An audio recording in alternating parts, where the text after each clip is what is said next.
Hello, and thank you for watching this regional forecast update for the Western U.S. I'm Andrew Pritchard, Senior Meteorologist with Nutrien Ag Solutions. Before I get jumped into the forecast here, I want to steal a minute of your time. I want to talk to my Nutrien Ag Solutions customers, growers, employees, the folks who are accessing this regional content through the Nutrien Ag Solutions and Agrible customer and employee portals. We're going to be changing up how we deliver this regional forecast content to you each week. I've been producing on Tuesday and Fridays these forecast videos for the U.S. regions.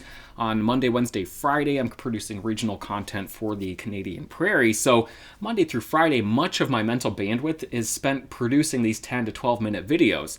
When the fact is, on Monday and Thursday, Eric is already producing our long-standing ag forecast video. On Wednesdays, we collaborate on the long-range U.S.-focused weather analysis. So we're already doing a pretty good job, I would say, of covering the coming weather systems and the next 1 to 2 weeks, the overall pattern across many of our regions here. You can find that content within those videos that already exist. So we're going to take the 5 days a week video content off of my plate.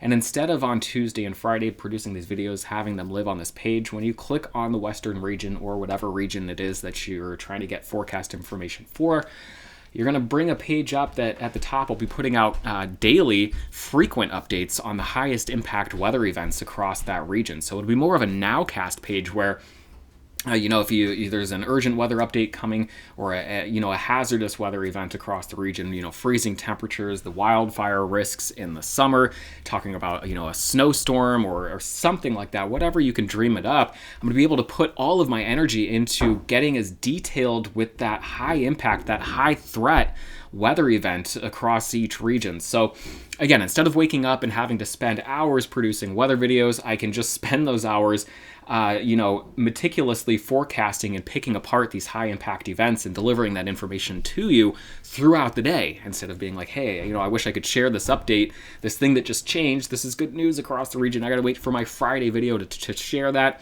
Instead, you can check back every day, any time of day, and get the latest thoughts from your senior meteorologist, Andrew Pritchard, and Eric Snodgrass. So a change that I think is going to be cool. I know some people like the videos, but you'll still have videos there to see, and you'll be able to get much more insight from things, I think, this way. So my email is andrew.pritchard, andrew.pritchard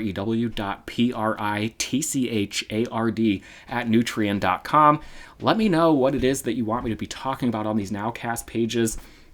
If there's anything in particular you like to see every day, see my thoughts on every day, I want to make sure that this is not a loss for you guys, but it's a gain. So as we transition over the next 1 to 2 weeks, this is something Eric and I are going to be working a lot on developing over the next couple of weeks, and then we'll be rolling out here as we head into the first of the year. So here's your forecast then. We'll start with temperatures generally in the 40s and 50s. As you make your way across the coast, you'll find those colder temperatures in the higher elevations. We'll look at the satellite picture here on Friday morning. We do have another disturbance making its way through the midsection of the country on this storm track from the Pacific Northwest into the interior of the United States. Moisture right now going to be confined to the Pacific Northwest, and then some very light snow flurries across the high plains. So we've got the coastal precipitation, a little bit of a light snow flurry action in the midsection of the country, but really a quiet Friday across the region. On the left, you've got the hazards map from the National Weather Service highlighting flood advisories and flood warnings, or flood watches, across portions of Washington and down into northwestern Oregon. We've got high wind watches across portions of Montana, where we'll be watching for blustery conditions as we head into the weekend, but otherwise looking at another quiet 5 to 7 days across the west. Now, over the last 7 days, we did bring some precipitation as far south as portions of the Central Valley. It did taper off quite a bit, though. You get that heavier soaking rain as you head further to the north and to the west across western Washington, Oregon, and northwest California. That's where we saw 4 to 6 inches, locally higher amounts. But, continuing to lack across this region as we look at the next 7 days, that will continue to be the case. Again, this next week is really going to be focused on British Columbia and western Washington, and then at times northwest Oregon, but even northern California going to be missing out over the next 7 days as this storm track continues to just come from the northwest to the southeast, swinging from the North Pacific through the Pacific Northwest. And then these systems come swinging in through the midsection of the U.S. and then re-intensify across New England. So not only is it dry across California into the Central Rockies, it's dry all the way into the Midwest.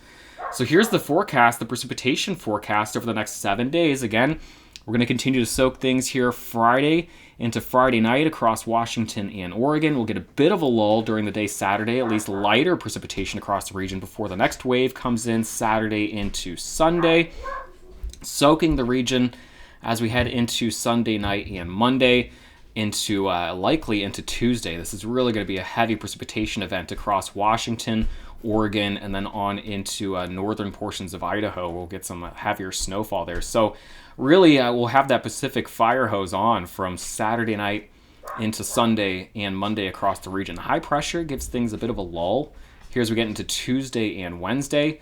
And then we'll watch for that next wave of moisture to come into the Pacific Northwest, likely next weekend, right around December 26th and 27th. So really a 3 to 4 day soaking across the Pacific Northwest. But as you've been watching across California into the Four Corners region, really dry as we head to the next 7 days. Nothing to talk about bringing any meaningful or any light precipitation into the region. Going to be guarded by high pressure there. So again, this is a pattern that favors precipitation across the Pacific Northwest and Oregon.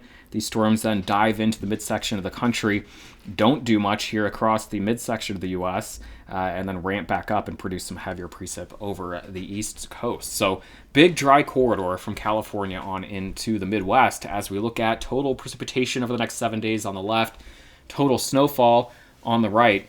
Again, the Pacific Northwest, Washington and Oregon, heavy coastal rain, high elevation snows. California on into the midsection of the United States, though, very dry as we look at the next 7 to 10 days. Taking it out even further, the next 15 days, your precipitation anomaly from the European the European ensemble model. Again, soaking British Columbia, soaking Western Washington, and maybe Northwest Oregon.